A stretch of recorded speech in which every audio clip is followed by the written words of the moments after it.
Do you love replacing your roof and shingles? Probably not. We're going to talk about how to extend the life of those shingles in this video.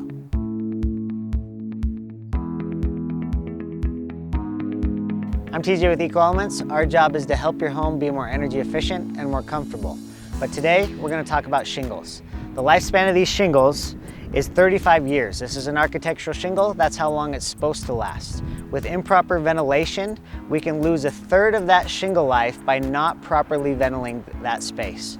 When it comes to airflow in your attic, you need passive airflow from that soffit venting down below, moving towards the upper chamber of your attic, and that air has to get out somewhere. This little turtle vent, this guy we're looking at right here, its job is to move 75 cubic feet of air roughly under ideal conditions. Now, if we look at the back of this house, we're gonna see a bunch more of those turtle vents, or even the neighbors across the way here, and their job is to let that air out. But even in those conditions, sometimes that's not enough.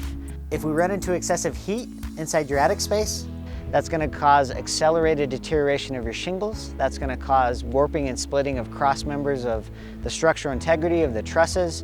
And last but not least, that's excessive heat that is going to make its way into your living space. Bottom line, if you want to extend the life of your roof and not have to reroute that house as often, you need to make sure you have proper ventilation inside that attic space. Thanks for watching. For more helpful tricks and tips on how to make your home be more energy efficient and more comfortable, follow us on Facebook, YouTube, and Instagram.